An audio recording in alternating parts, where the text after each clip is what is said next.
Welcome everyone to the special episode of Kiwi Talks to celebrate the 20th anniversary of Metroid Prime 2. Good way to feel old. I'm honored to have one of the original designers, Kynan Pearson. He's back. Thanks, my man, for coming back. How you doing?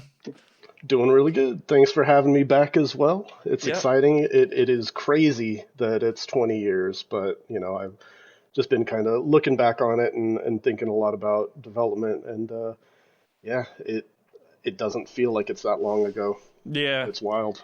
It feels like time just flies by. Apparently, time goes faster as you get older.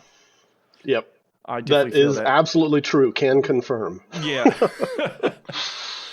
So one of the things I want to start off with is the actual design of Metroid Prime 2, right? Because the original Metroid Prime was basically a 3D reimagining of Super Metroid, the multi-layered labyrinth, so to speak. But it felt like with Metroid Prime 2, you guys kind of went for like a more Zelda dungeon-esque type of design. Like you stay in one area for the most part, and then you move to another biome, and then you move to another biome.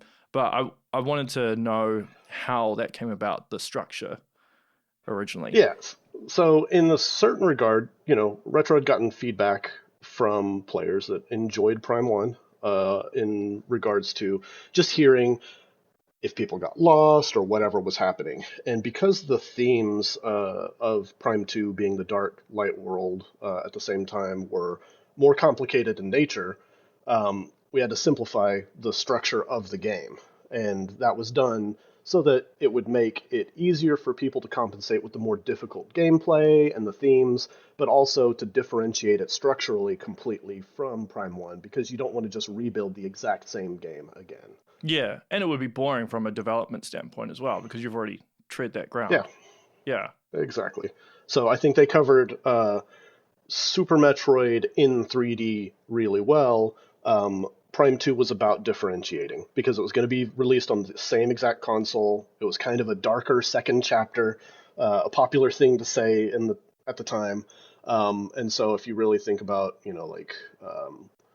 uh, where to go and what to provide, it needed to differentiate itself almost like Majora's Mask did from Ocarina of Time. Yeah, it's a good comparison. Or yeah. And so there were some similar themes at play. Also, Tanabe-san and the group that we worked with at the time, SPD, had worked on various Nintendo franchises, and so there was a mutual understanding of terminology mechanics that we'd like to pursue. And yeah, that's how we ended up there. Because Tanabe-san actually worked on Link to the Past, didn't he? He And a did. number of the Yeah. folks did. So what Yep. was some of the advice or feedback they gave you? Um, every Nintendo game is realistically its own thing. So there isn't really a through line or a thread to other games, except maybe in discussing how a mechanic works or whatnot. So we did discuss A Link to the Past, the Dark World, basically Light World themes of that game, how there's a transition point, the environments have transformation. But, it's not based on that, so everything within Prime 2 had to stand on its own merits and validate itself. So we couldn't just say, oh, because this game did this, we're going to do this. No, it was really about the discovery and proving. And there was a lot of experimentation early on in defining what the look was and how to pull those systems together. Yeah, because how early were the biomes set? Because you kind of got desert, swamp, and futuristic We city, I established guess. those really early, and it was mostly like a combination of it was a collaboration between art and design on things that would be interesting artistically, the stuff that was working out in terms of the new experiments and basically beautiful corners that were being developed, and some of the stuff taking advantage of things that could be a little stranger and push it a little further. So those themes were established very early on. The look of Dark World, however, went through some radical kind of alterations where some of the Yeah. versions, and maybe I'd discussed this before, but one of the versions was like the world was almost completely silhouetted, and you could only see where you were going based on the contrast of light sources or of the sky, creating the forms and silhouettes. And so it was super cool, looked incredible, but posed some difficult problems to surmount with the tech that we had at the time and basically the experiments that we had done. Well, wouldn't the design be hard as well? Because it would be, I think I remember Jack saying this, like doing platforming in that type of environment would almost be impossible because you can't see anything. Yeah, we had an edge outliner, but for the most part, yeah. When it was pitch black, when it was literal silhouette, there were problems that we just didn't solve well enough to feel confident that we could pull that off in the whole game. So we, adjusted the look accordingly and figured things out as we went to make sure that it worked Mm. based on what we were doing gameplay wise and visually. Because how do you do? Like, obviously, there must be so much testing and prototyping in terms of like, okay, I'm going to go into this room. There's going to be a lot of platforms to jump in this room. Maybe this room will have puzzles or some morph ball puzzles. This one will have more combat.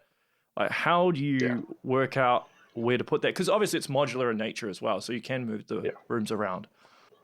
Yeah, I think that there's the natural part, which is playing up the skills of the people that we have working on stuff, and then also their personal motivation and interest. So if you can prove something and you can do it well, then it makes the cut, it goes in.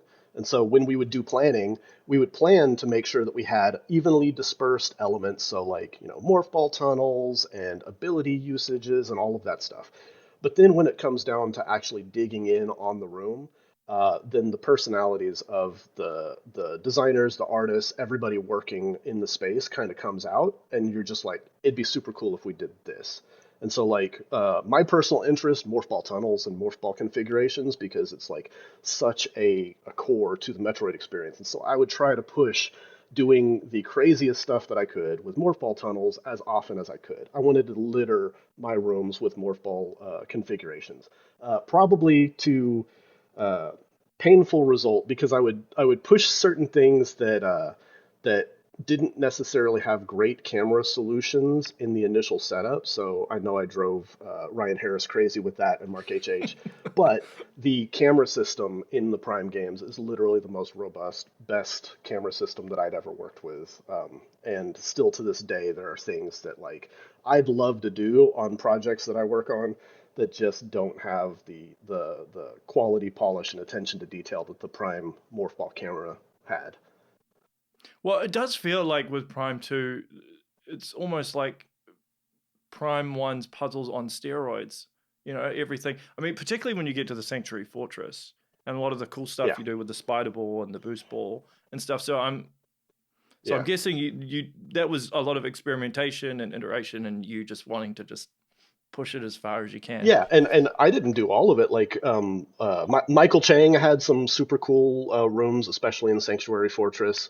Uh, it was taking advantage of basically uh, the things that had been learned and what we could do, especially with the changes that we made to boosting off of the tracks. So Yeah. that was cool because you could effectively frame things and you could make these big, exaggerated leaps from one structure to another by boosting.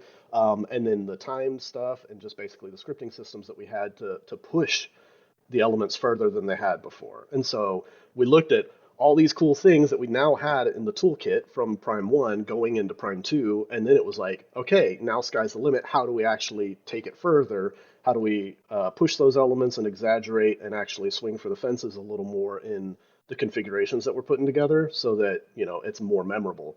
Um, One of the things, and whether or not this was a failing or a success, was you try to incorporate things that make it difficult for you to go back. And I know that generally the audience at large prefers Prime 1, but for the people that do love Prime 2 for what it does, being a more difficult game, being a darker game, requiring more of the players that do get that experience from Prime 2 love it, and it was something that we, having had all of the experience playing, played up on the mechanics a lot more and pushed things a lot further. So it's trying to do stuff that it's like, okay, cool. Like, this is unique, distinct, memorable, and is something that couldn't have been done in the prior game. So is this um, confirmed or you decide to do this very early on? Like, do you map this out on like a whiteboard? I'm like, okay, what do we do in Prime 1? How can we expand on this? and somebody comes up with the idea of boosting across spiderable tracks. Oh no, it's actually just block-in. So we had metrics for everything. So everything was done by intention. So from an engineering perspective, things were created with limitations. Design would also work heavily on, presenting things and detailing out what the constraints are. So the idea of the boost ball is about one, just have like boost off of, let's say, spider ball track as an example, is how do you control it so that after you've boosted, you don't gain control midair and you're going to miss a target that you go to? And so it's first Right. figure out the constraints to make sure that it's easy for players to do the coolest stuff in the game. And then it's like tuning the values of like, do when you boost, does it just kind of drop off with heavy gravity? Does it lighten gravity and like just keep you going across? Does it take gravity over time and arc you down? And so that's a lot of the feel. And then once you have the feel nailed, then that creates your metrics so that whenever you block in levels in the design process, you just test it over and over and over. And so you'd go to the very end and you'd be like, if I boost from here, do I still hit? If I go here and I boost, do I still hit? If I go all the way up to the end and I hold up so that the ball is kind of coming off of the end, do we expect it to boost up or do you still want it to boost across? And so that's a lot of things that have to be resolved in a way that's consistent and meets players' expectations, but also provides, the playfulness of variability so that when it's all said and done, you have it laid out in design blocking, then it goes through art, that everything comes together and that the mechanics actually work in a way that's satisfying to you and isn't just buggy or gives you some weird outcome. Mm. And again, you don't solve all of them, but you solve as many as you find along the way and make sure that you address any problem areas and simplify things down if something comes up where it's just not working out. Or you put a secret pickup as a result of the unexpected thing that happens, and then that way it actually becomes an intention. Well, I would imagine then that was the case a lot in Sanctuary Fortress, because there are a lot of pickups that involve that sort of thing with the spider ball and Yeah, boost ball. yeah, those are all created with intention. It's more along the lines of like whenever we're doing white paper testing, or whenever we'd have people come in and play, friends and family or other devs seeing stuff for the first time.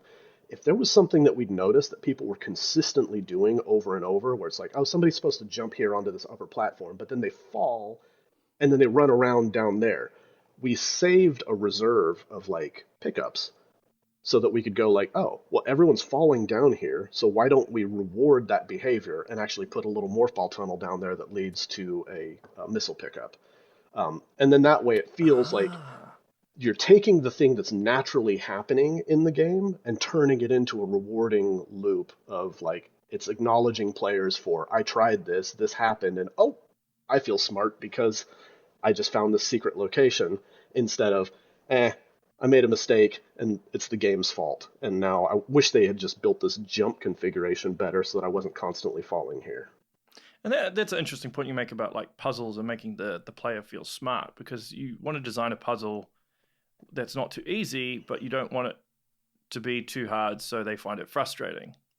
Yeah. And so I suppose a lot of testing just to make sure that that's right. A lot of testing to make sure that it's right. Typically, design is about perception. So at least looking at it from my perspective, when you're building a space, you're going to have a lot of players of a lot of different skill sets doing a lot of different things. They're not always going to do exactly what you expect. So there are measures you can take to drive them to do things, even if they don't realize you're doing them. And then that way, it feels like they feel accomplished because they're not getting super hung up and lost in ways that are frustrating and just, unplayable. But after, let's just say you do a block in and it's like, okay, cool. I've got this entire thing planned out. The entire focal point of what you can see when you walk into this room is that exit right over there, but you don't know how to get to that exit and it seems out of reach. But then if you follow what you can see, that leads you to an area that then you turn the corner and you see the start to how you're going to get over there. So it's about leaving breadcrumbs visually, because the game is you are playing a camera. And so as long as you're guiding exactly where players are looking and you're following where they're looking from their goal, to the destination or the place that they want to start their journey to get there, then that's created intentionally. If you just lay out a bunch of stuff and you just expect people to kind of like wander around and find things, then that's unintentional. So you Yeah. don't know what the outcome is going to be there. But if you do leave players with all of the tools necessary to solve a puzzle, to be like, that's a destination I want to reach, what's the start point? What leads to that? And as long as there's clarity there, then you can push the limits and do things that are more cerebral, that require more thought. But there has to be some connection to what you're doing and why it is resulting in a solution to the problem that you're trying to deal with. And Mm. then when you take it through the art process, sometimes those things where it's like you need to make the art focus on the area that is critical to gameplay. So, for instance, if we have a morph ball tunnel that is critical to you proceeding because you need to go through it to find a switch, to open a door, or to trigger an event, then that needs to be absolutely obvious. So we'll do things like run a wire into the morph ball tunnel and have scrolling UVs that are guiding you in there. Or you look in the room and the lighting looks great and it looks beautiful and crafted, but the tunnel is illuminated more than anything else. So it's literally about absolute control over the visual qualities that you see and your understanding of the elements at play. Because you're in an alien environment, and so things aren't going to contextually make sense. Like, oh yeah, it's a refrigerator, so I just pull the handle and the refrigerator door opens. No, it's like there's this giant, elaborate, ornate what I think might be a wall or a gateway, and then there's cords leading from it to a control terminal. And then it's like, okay, so if I use that control terminal, maybe it'll do something with this device, but I don't know exactly what it's going to do. But when you do it, and then it acknowledges your action, and it turns out to be cooler than just opening a fridge door, then it's rewarding and it's cool, and it's about Yeah. discovery. That's cool. One of the things that I really love about Metroid Prime 2 is the unique items or upgrades it has compared to the rest of the series, particularly at that point in time as well, because the standard thing was, you start off in the normal suit, then you get Varia suit, then the gravity suit, and then even the beams, wave beam, plasma beam, all that sort of thing. And you guys really went to town on coming up with unique upgrades. Can you talk about a bit of that process and how you decided on some of that stuff, like the dark suit and light suit and the dark beam and light beam and Yeah. echo visor and Um, stuff? so there were a ton of things. First off, there's experiments happening all over the place with people just kind of having ideas and stuff. Sometimes it's intentional, where it's like, hey, we would love to have a visor that works kind of like this but does this. Other times it'll be, a rendering trick that somebody discovers, and then it's like, ooh, we could do something with that. And so I loved working with Andy O'Neill, and he was a beast. He's incredible at mechanics, the feel of things, and he's super smart, highly technical. And so he was doing stuff like, let's just say the beams. So Dark Beam, uh, I don't know if I've ever talked about this, but the first version of Dark Beam that we had, because we had the ink puddles that would guide along the walls, and the Dark Beam would leave the dark splat that would kind of go out, and then it would target the nearest enemy, and it would spiral around them and eventually freeze them. So that made it through into the game, but the first version we had was all of these dynamic particles that would actually just burst out and have a much more significant range. So they would seek out like two or three enemies simultaneously and freeze them. And like uh, it was always satisfying to watch because it was basically a mechanic that had some form of procedural element with where the particles displaced out and what they would naturally choose to seek. So it almost looked like swarming. And Andy had put that together, and it was so OP and so satisfying to use that I wish people could have seen it. Like, I wish we could have done something more with it to like ship it that way, but it was just so good we had to scale it back. But yeah, it's about coming up with what makes something memorable and variable so that you can use it in a bunch of different circumstances, that it has some form of acknowledgement in the world for puzzle solving, so doors or some form of mechanic that allows it to do something interesting. And then it's just running through, like making sure that two things aren't repeating the same mechanic for, so that everything has its variety, it has its place, it has its highlight moment.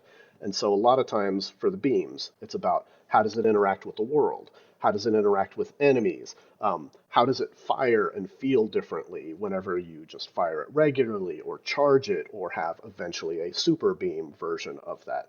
How is that absolutely differentiated from this other form? Or in the case of the, I can't remember, it was Dark Beam, Light Beam, and what was the third that mixed? Annihilator. Annihilator. Yeah. So Annihilator was a combination of dark and light together. So it was advantageous, but in order to balance that out, so why would you not just use Annihilator Beam at all times? The ammo system kind of came up, where it created this interplay, kind of like Ikaruga, between dark and light and ammunitions of each type, so that there are effective times to use certain things and effective times to use other, and that one gives you ammo for the opposite, so that it creates this interplay between what you're doing. And so those are just interesting elements that come up as we try to differentiate, try to create a unique system that ties into the fiction of the world, working very closely with SPD, and then also just basically a great combination between design having an absolute understanding of the elements of the sandbox that allow us to do various puzzle solving, and having such a killer technical crew on the engineering side to pull off magic back then on hardware that, ultimately was not the strongest in the market. But the Prime games were definitely impressive. And then the art team being able to pull off an art vision that really stood out from what was available at the time. So we had stuff running 60 frames a second with interesting mechanics going off and beautifully framed by fantastic art direction. Did you get to work on any of the bosses? Yeah, I did. I built a lot of the boss environments. So I built the Chikachich room. I built the Quadraxis room. I worked on the, let's see, a Morbus room. I think Jason might have built the original version of that. Echo Visor room where you get where you fight Dark Samus and get the Echo Visor.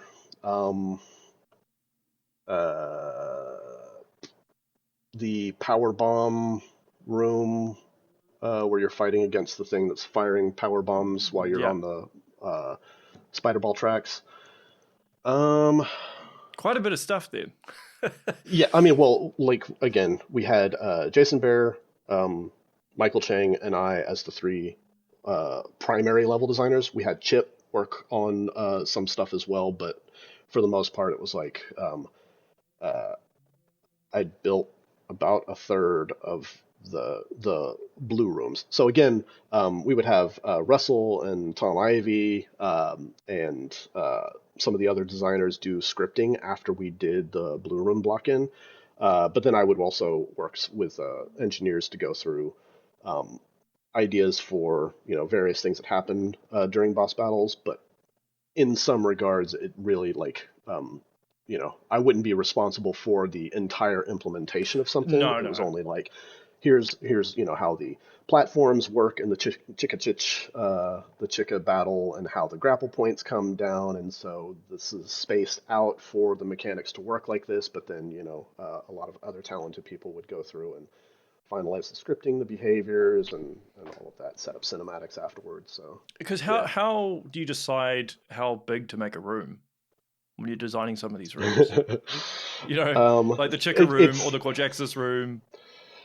So there's initial intent, like you'll put together something, you'll play test it to make sure that it feels good for player movement and for what's being possible. And so if the boss has interactive elements, so for instance, Quadraxis has the spider ball tracks that launch you onto the head as it's flying around. So that stuff has to be blocked in and measured out to make sure that it works before it gets implemented into a dynamic 3D character rig. So a lot of times you'll block in something as like, okay, this is basically the mass of what the boss is in the room as it's built. And then you have to make changes accordingly as it goes through the concept arting process, animation, rigging, previs, mechanics, and all that stuff. So sometimes a boss will start at one size and then you'll scale it up because it just works better that way. But yeah, there's a lot of elements that go into it, and a lot of it is just refining. Like basically, it's like you build an armature of what you're putting in, and then slowly but surely you build it up and change it and make adjustments and improve it over and over and over and over until you've got something that is that you're proud of, that basically leaves a lasting impression. So it's not a science per se, as like you set it up at first and it just works. It really is a refinement process. Make it better, make it better, make it better every step. So would there be often cases where you'd scale up? Because some of the bosses in Prime 2 are big. Yeah. They're quite big. So was their original size smaller, or were they always that big? Or was it a case where, because of the room, it was so big, you'd scale it up accordingly? I can't answer definitively for all aspects because a lot of people are making decisions. So if I was like, oh yeah, no, everything was as the size, I'd be lying because Yeah, so many yeah. people are working on things so often, and it's like I was constantly in everybody's office and aware of what's going on, but not necessarily driving or I can't even remember with 100% accuracy now at this point some of the micro changes, but um, the intent for Quadraxis was always to be big, um, and Emperor Ing needed to have a scale that worked really well with basically being a follow up to the Metroid Prime fight. Um, yeah, I think that uh, the camera kind of and the controls restricted some of the heights that something could be because you'd have to comfortably have enough room in the room to be able to backpedal, lock on, and not be disoriented. So if you had something that's too big in a True. small room and you had to manually press a button to start aiming up because we didn't have dual analog as the primary control scheme back then, it dictated a lot of the scale just through the mechanics of what works best with the control scheme. So the control scheme was very much jumping flash, which I don't know if you remember that original PlayStation 1 game, but you know, it had a button to be able to free look around, and they did camera assist when you would jump to let you see platforms as you're coming down. So it's got more in similar with jumping flash than it did with something like Halo. It is interesting how limitations create such creative problem solving, right?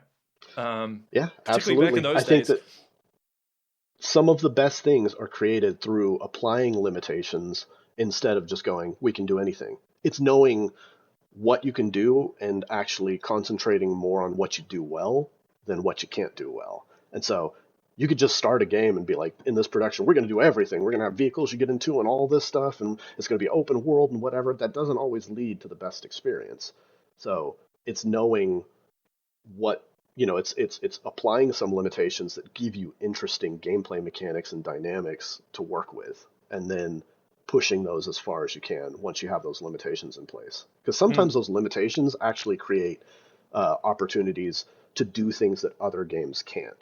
And even though this isn't necessarily Prime 2 related, but like on the Donkey Kong Country Returns, because we had a flat, world that was 100% left to right, up and down with no, in and out. We were able to frame things like the tidal waves coming in or Yeah. stuff where it'd be much more difficult to do that if you didn't have absolute control over what the player could see, where you could turn the camera.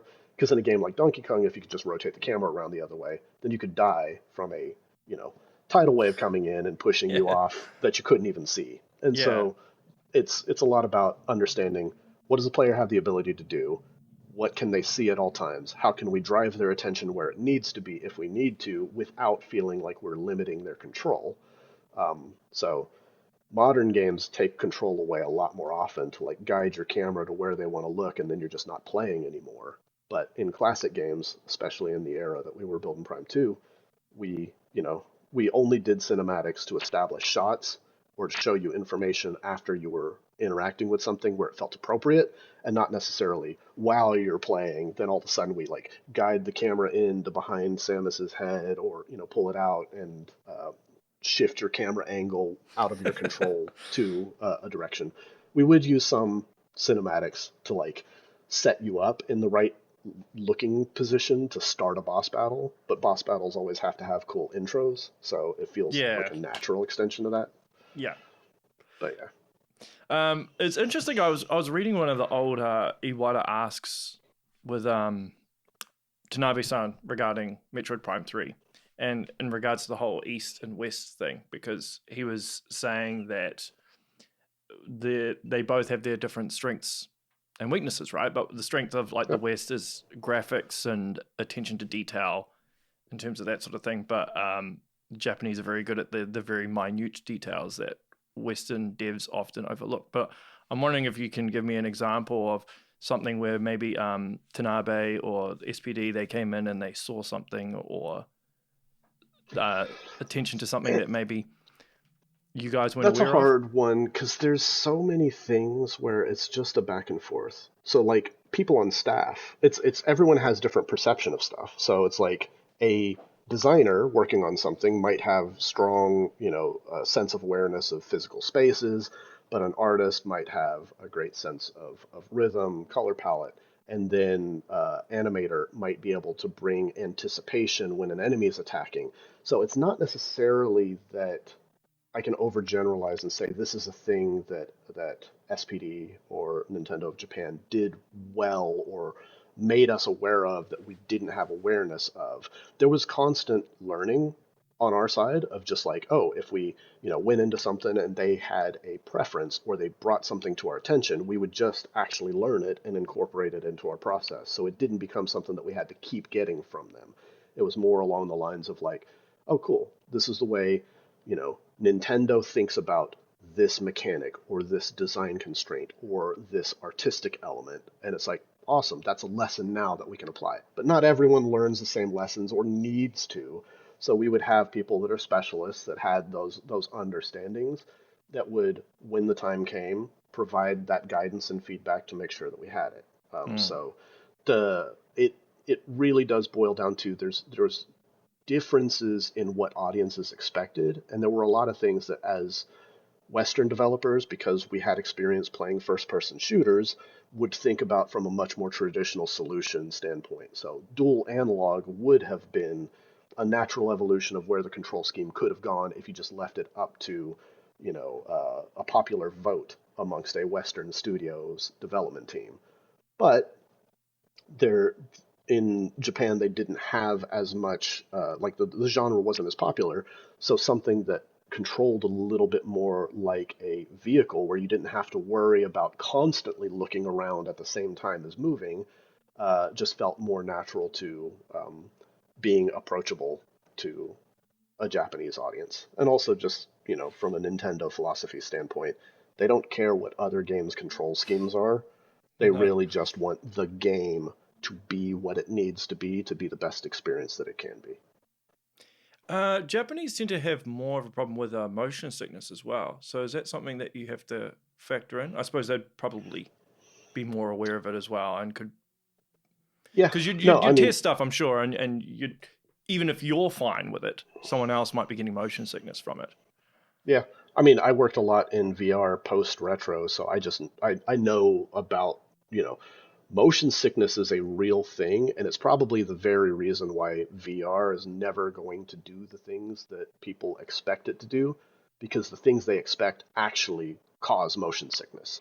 So being in first person, running around at full speed and looking, or flying, actually just gets you nauseous. Flat screen experiences suffer from the same thing, and it could be simple tuning of just like too much bob on a camera as you're running can actually make somebody feel nauseous. And it's not necessarily like there's a dramatic difference in audience.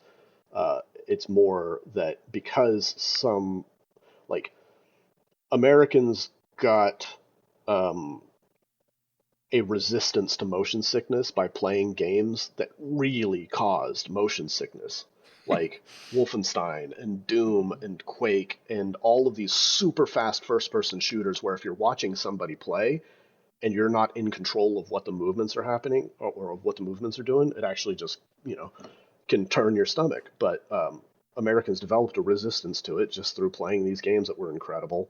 And so over time, it was just, a larger part of our audience was more accepting to things that would make anybody else that didn't have experience in the genre sick.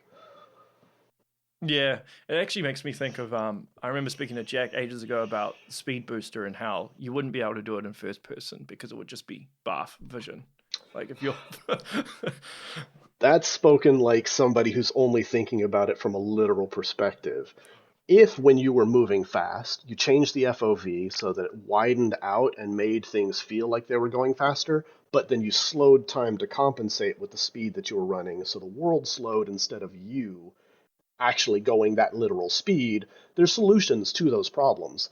But for the most part, yeah, if you just literally did speed boost, you'd have to create like a vignette effect that came in on the sides to give a frame of reference, and then you wouldn't allow any turning left or right while you're running just to make sure that you didn't cause people to get sick if they could free look while they're speed boosting. There's a bunch of solutions to it, but that's very much the thing that Retro excelled at was having a very difficult problem to overcome and then coming up with creative solutions from people that had a fundamental understanding of how mechanics work and then the limitations to apply to make it possible. Hmm. Smart, yeah, because I would think the only solution would be to pull out into third person, but you're a smart Yeah. man.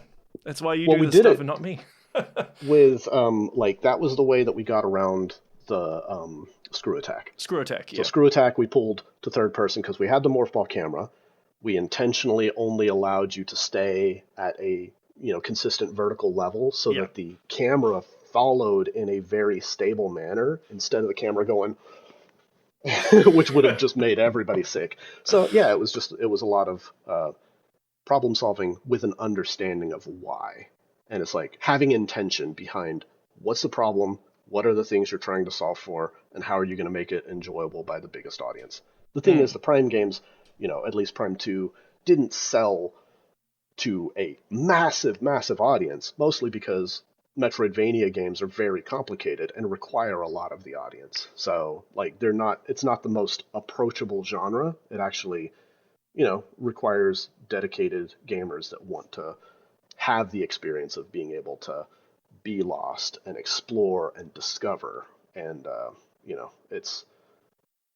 it's a hard thing to sell people on when you have a lot of people that think literally about stuff, where they're like, oh, I know what a car is. So it's like Grand Theft Auto is a reflection of the real world. So by its very nature, it can be more approachable to a larger audience than something that's more niche as a concept, like you are a warrior in armor made by aliens, abandoned on an alien planet, and you have to discover what these alien things that have no relation to anything on Earth do, and then learning how to apply those things that you are learning in the moment to overcoming obstacles that seem like they're beyond your comprehension.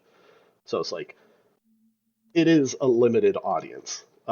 But it's one thing that's beautiful is that games can simulate something like that you can't get in any other experience. You can No. literally be there.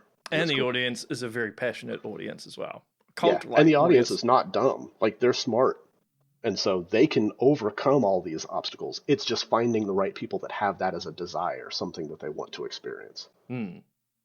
If there was Metroid Prime 2 remastered, what quality of life things would you like want added to it? Because I'm sure as a developer, you must look back on every project that you ever do and see the things that you'd want to improve.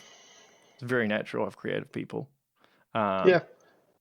Um, I don't know. Prime 2 is such a product of its time, and some of the frustration points are actually part of the appeal. It's like Demon Souls, Dark Souls are difficult games, but they're consistent and they're fair in their difficulty. Um, Changing some of those elements, like people complain about, the Boost Ball Guardian being a little difficult because you're constantly losing health and there's nothing to gain. So there are things that we could do to tune it.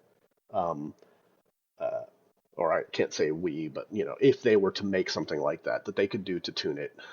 There's also I would think like uh, something simple like checkpoints. checkpoints before boss. I mean, basically, there's some stuff that just bringing over the control scheme updates that were made Yeah, for for Prime Prime Remastered. Remastered. Yeah. Um, Checkpoints being one. Some form of difficulty tuning, potentially just for because Dark World atmosphere is there are some players that just can't get over the hump of going out into a world that kills you by existing in it, and so it generates too much anxiety and fear to be able to just understand that there's a guiding hand there that knows exactly how long it takes for you to reach these destinations, lets you heal when you're bathing in the light of one of the light torches that's there. So I don't know. I don't know anything that wouldn't compromise the identity of the game outside of just the quality of life features with the control scheme and just making it so that it's less frustrating to die and be reset to a checkpoint that's, or not a checkpoint, but a save station that's further back. I mean, effectively with Prime Remastered, everything is very much the same. They just overhauled the animation, well, not even the animation, but the art, and then they tweaked the animation, and then obviously you've got the controls that are more modern, and that's really about it that they did. So the fundamental design is still intact, which is what would be the same. Yeah, exactly. My frustration is mostly with the artifact system, the keys. But it's a late game thing that lets you take advantage of the light suit to find the keys. But I think that, maybe there's something that could be done with revealing that there is some form of disturbance in the light world, / maybe even more of an indication of where the dark keys are to help, guide players to be able to find them more quickly and effectively in the late game. Yeah, because I think in Prime 1, you can get a lot of the artifacts before the end game. And I think with Prime 2, I think like 9... Prime 3 solved it with the energy cells. Yeah, and so I think that that's a better way of doing it. Prime 2 is the game that it is, though. So it's like, you don't want to compromise the integrity of what it is in the past, because that improvement may actually, in fact, anger a bunch of people that liked the way that it was, and because it's a classic remake, you don't want to change it fundamentally, but I think that, subtle things could be done. Yeah, and I think in the case with the key hunt at the end, you mentioned, is the light suit is intrinsically intertwined with that key hunt. So if you were to remove the keys, then what's the point in having the light suit, so to speak? So they are kind of required. Yeah. Yep. I did want to ask, so do you have a favorite boss? Not necessarily that you worked on, but just in the game. I think my favorite boss is Quadraxis. I think that's pretty much everybody's. Yeah. Yep. Good choice. And Pacini had sent out an email for who wants to try and name this boss and everything, and so I think I've mentioned it before, but Quadraxis was a name that I came up with because of the quad 4-leg, rotates on an axis. Sounded cool when you merged them together, so I did a lot of the naming for stuff, and that was a lot of fun. But I built that room. It was close to my heart, and I feel like it is the most iconic and identifiable boss in Prime 2 for me. I think in the entire series, I think it's the best boss in the entire series, personally. So, and I think a lot of people think that too. And for me, I have a long history of putting overscaled giant creatures in every game that I work on. So it's like I am always pushing to have something super large in scale, memorable, or at least exaggerated. And so that one fulfills that desire for me. Yeah, the Kynan thumbprint. There you go. Yeah. Do you have a favorite item upgrade in Prime 2? Yeah.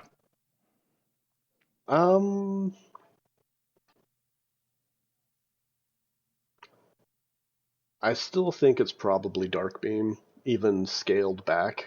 Even though I know that that's not or Dark Charge Beam.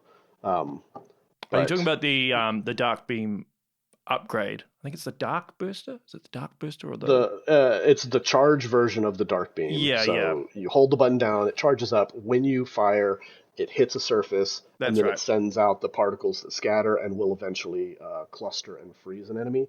I love the tuning of when it was OP, and it did like 4 times more than it did in the final game. But that's probably my favorite. Okay. Favorite area? Favorite biome? Sanctuary Fortress, of course. Yeah, okay. I thought you were Like gonna. Yeah, yeah. I think I everybody loves that. love, yeah, like there's something cool about just the circuitry. Like we had Digital Rain that went the opposite direction. We had all of the illuminated like neon and uh, basically glowing scrolling texture work that makes it so much more dynamic to look at an area because it just feels high tech. It feels unlike anything, and yeah, super appealing. So there was an escalation in the game for a reason, and I feel like the escalation happened great in Prime 2.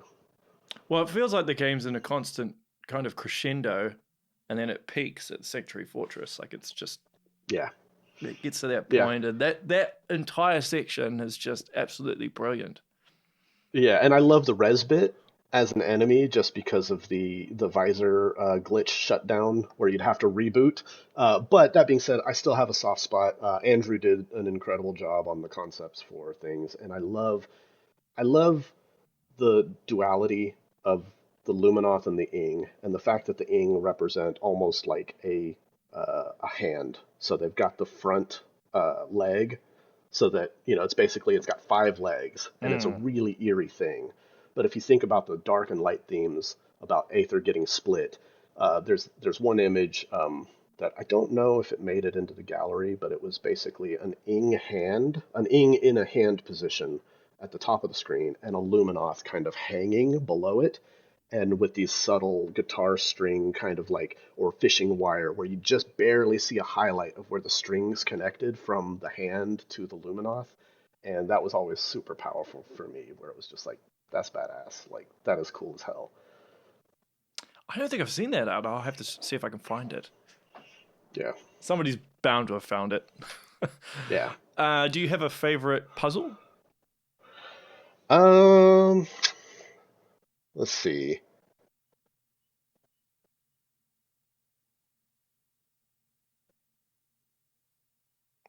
I'm guessing it might be something in the Sanctuary Fortress. Yeah, I'm trying to think through. Like, the Sanctuary Fortress had the cool uh, three ring morph ball tunnel. Yeah, yep, yep. I know But the one. I like more of the room that has all of the cylinders with spider ball tracks on them, and that you would, basically it's a large room that you could use screw attack in, but then it was a primary focus of the spider ball tracks that you would kind of go across. That's being said, I don't necessarily know that that's super puzzle configuration-y. Um,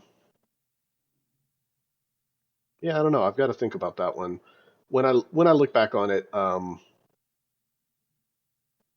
morph ball stuff just all stands out to me. Even the bridge sequence, I think that was one of Michael Chang's rooms where Dark Samus breaks the bridge as you get into Sanctuary Fortress, and then you have to do the boost ball across all of the stuff where the bridge is missing. I love that area. Like that was always yeah, cool to me. Do you have a favorite room? Or I suppose they might intertwine. Um, that's a hard one. Um, There's a room that I like early on in the game that I worked on that I think last time I talked about how Tom Ivy hated me because the room was rotated like 15 or 12.5 degrees or some weird odd number. I don't remember now. But the lens room when you activate the Dark World portal for the first time. So basically, you go through the little morph ball sections, and then it causes the lenses to rotate into place, and you use the lenses as platforms, and then the sunlight shines through, hits the generator, and turns on the Dark World portal activation for the first time. Um, yeah, that being said, you know, Sanctuary Fortress is all so cool that it's hard to pick anyone. Yeah. Mm. Yeah.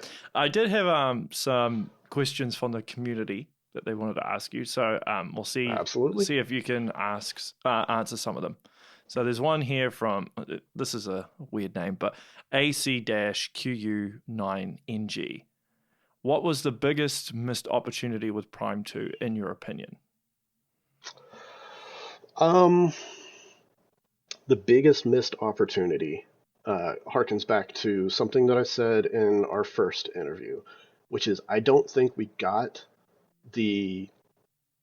think we got the savings of doing the Dark World, Light World split where we would reuse rooms, I don't think we got the diversity of changes between the Dark World from the Light World, and it actually cost us dearly in terms of the quantity of unique art and unique themes that we could have.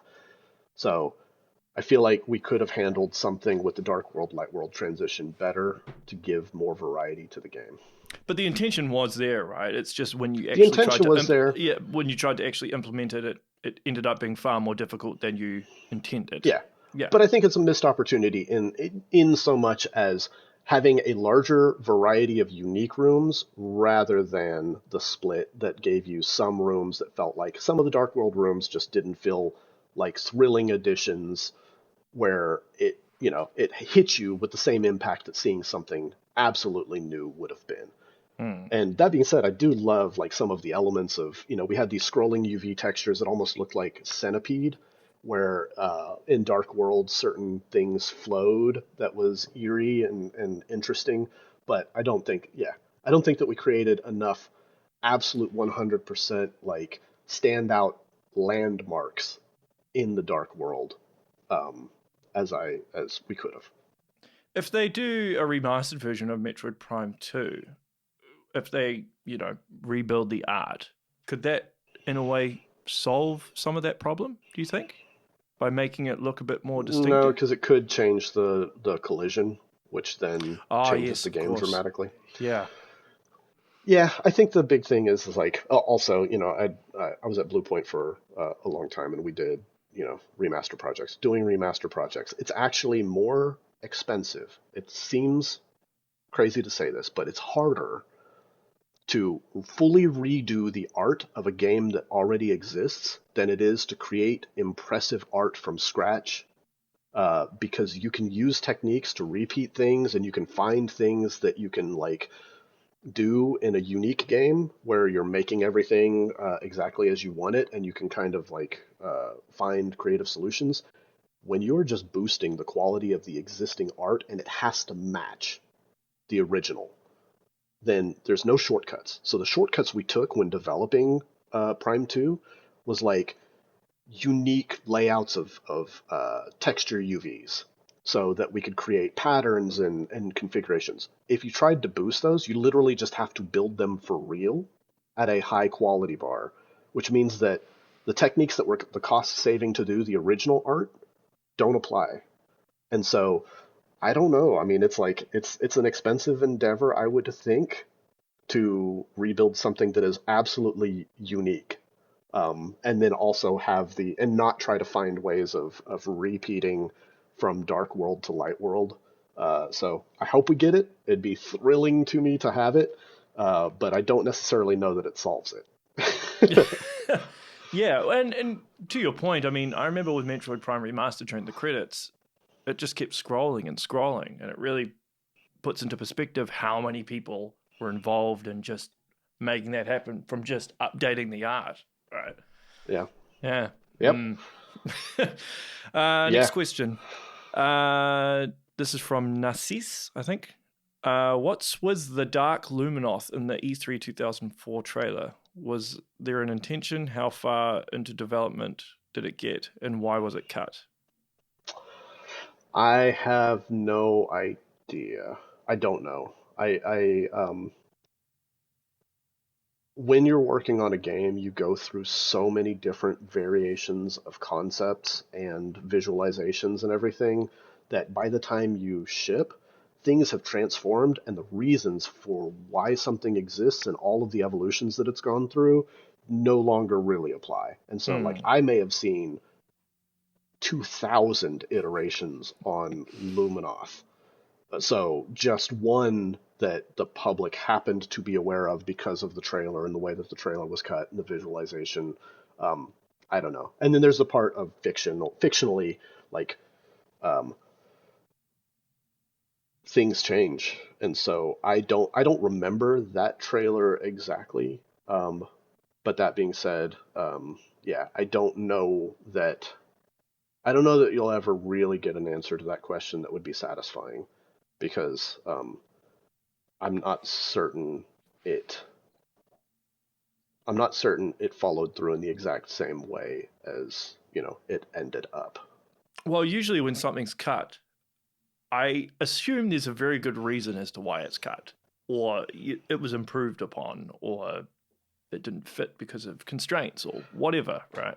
Yeah. So, yeah. Okay, next question.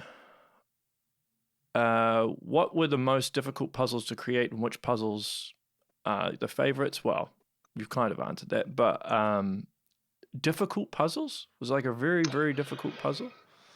Difficult puzzles is more, I think, less about the difficulty and more about just the amount of effort that it takes to see it through.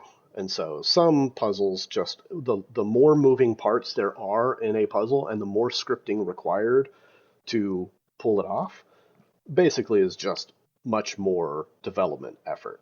And so some things, like some of the stuff that I talked about with the spider ball tracks, when you have a big moving contraption that has the spider ball tracks on it, and the way that we implemented that, and the fact that you can pull up or down on a spider ball track, and the fact that the camera needs to be oriented a certain way for your controls to work the way that you think, and then you can bomb jump, but then you can also boost off of it, and you need to make all of those things work in all the situations.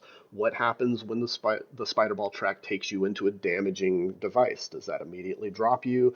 Does it just damage you and then roll you in the corner? Those are problems that have to be solved to make the physicality and the mechanics of the configuration work in tons of testable circumstances. What happens if you jump at it and then you turn into Morph Ball while you're falling down, but you're still holding the button to grip? Like, does it pull you back up onto, it's like there's so many layered parts that could go wrong that usually the puzzles that are difficult are the things that have the largest amount of moving parts that have to account for different systems. So anything that has Morph Ball has to have a Morph Ball camera set up specifically for it. It has to be tested at every point in time with every directionality that you can hold on the controller. And yeah, there's just any number of things that can go wrong with collision and all that stuff. So I would say a lot of times it's Morph Ball, specifically Spider Ball, that makes something a little more difficult. How long does that usually take? I mean, you probably can't, like, does it take days, weeks, when you've got like this incredibly complex system that's in place? It's a hard thing to answer because it differed from game to game based on the setups.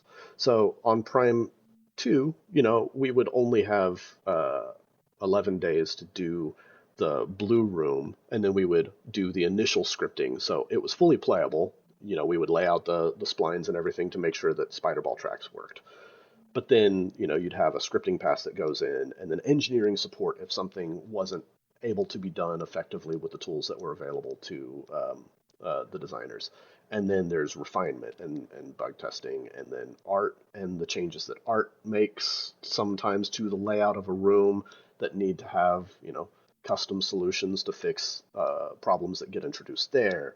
And then, there can be triggering of audio and visual effects and music and everything that go along with it. So it'd be impossible to say how much effort goes into any one thing because so many people touch it at different periods of time when it gets handed from one person to another person to another person to another person.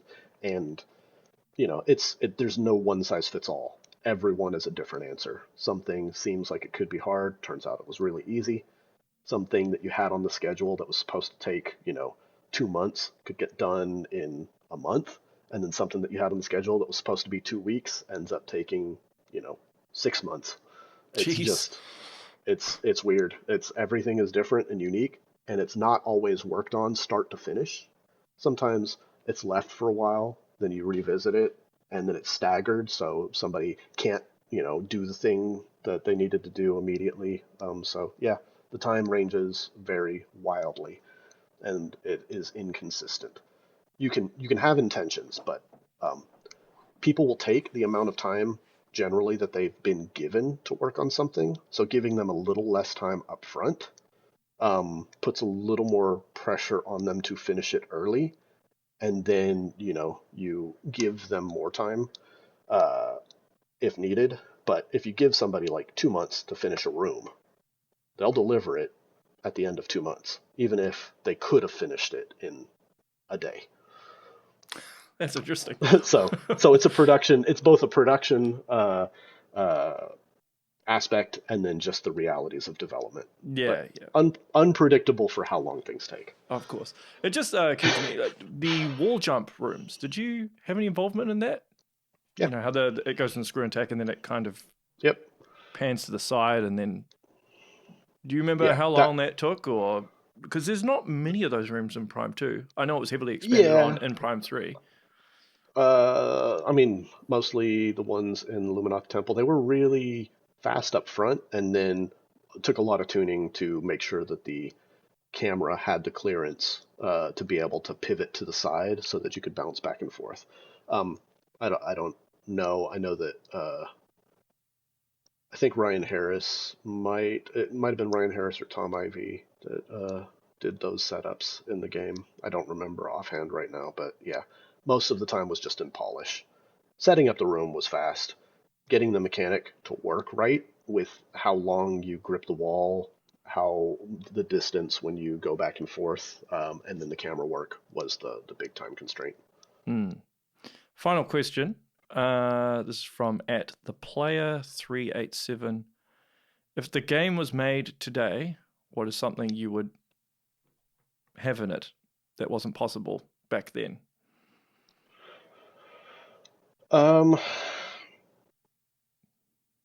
It's a hard one to answer, I think.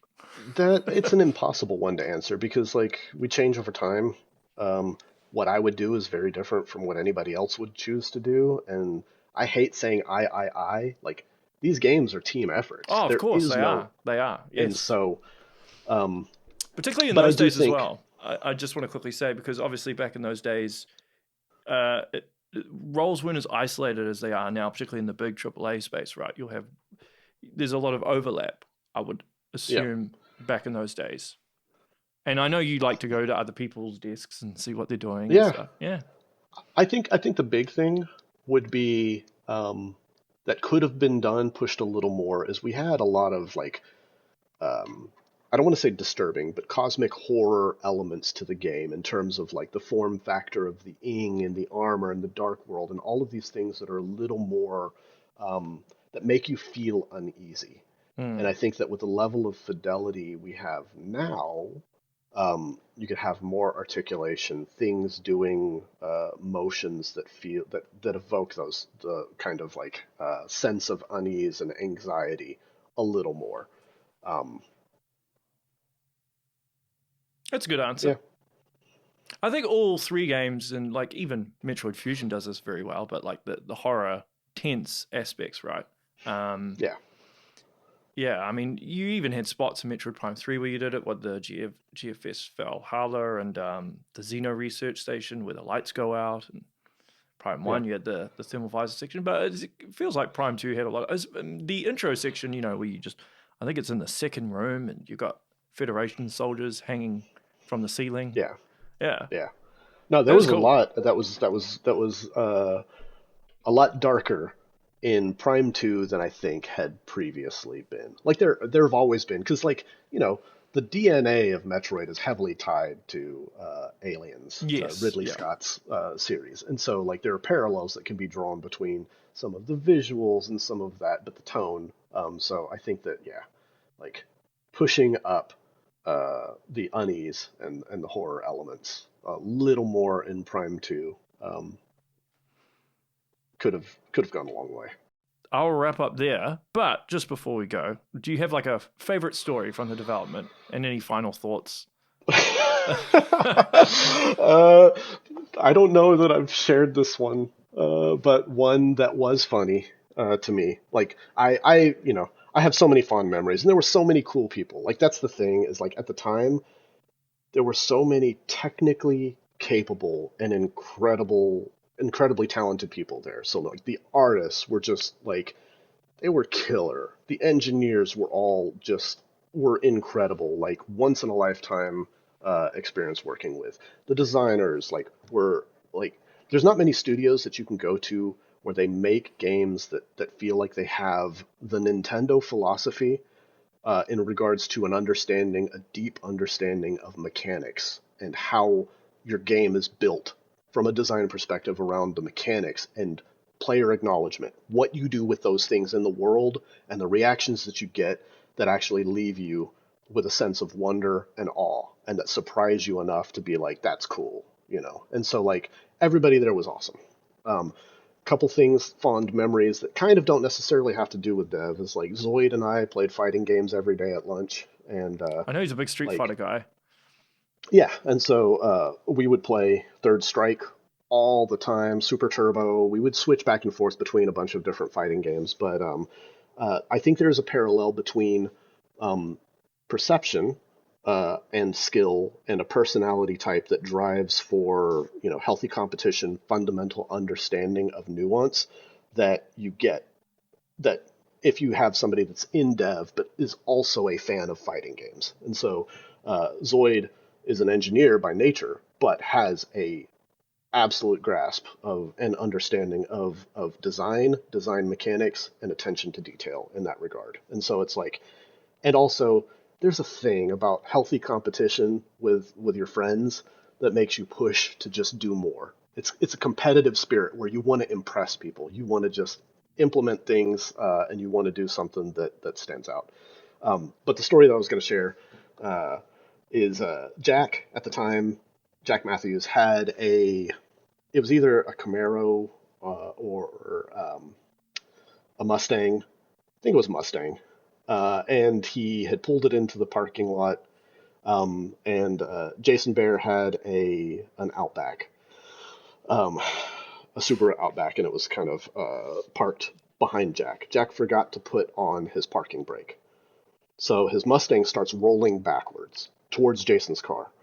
Jack made an unfortunate decision to try and stop his car by himself from behind. So he got behind it and he was pushing, and it pushed him into Jason's Outback.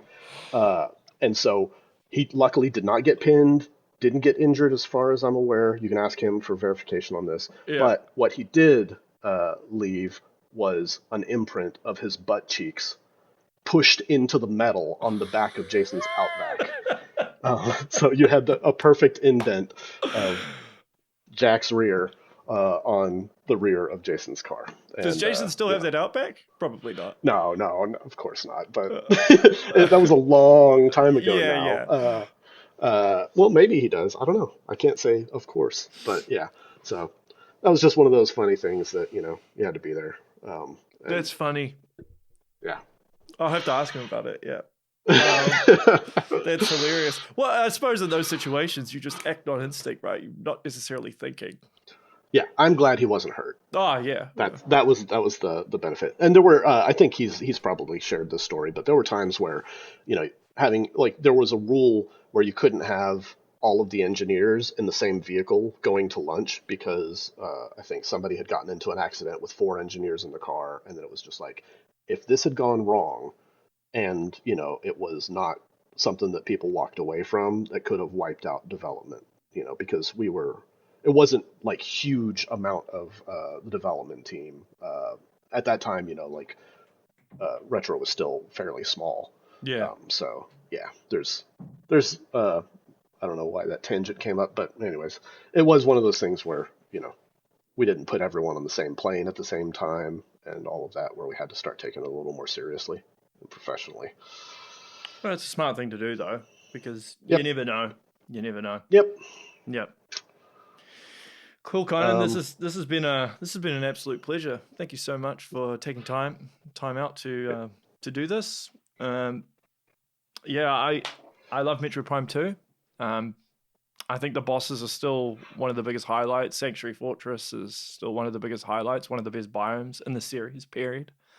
And you guys did a phenomenal job, and I hope they remaster it one day, because I'd like for it to get a second wind, so to speak, and because it's still trapped on kind of the GameCube, Wii, and Wii U. So I would like to... I mean, I would always love for people to be able to continue to play things. I think that there's a game preservation thing where I hope that it's made available in some form in the future. That'd be stellar because it's an important part of my life.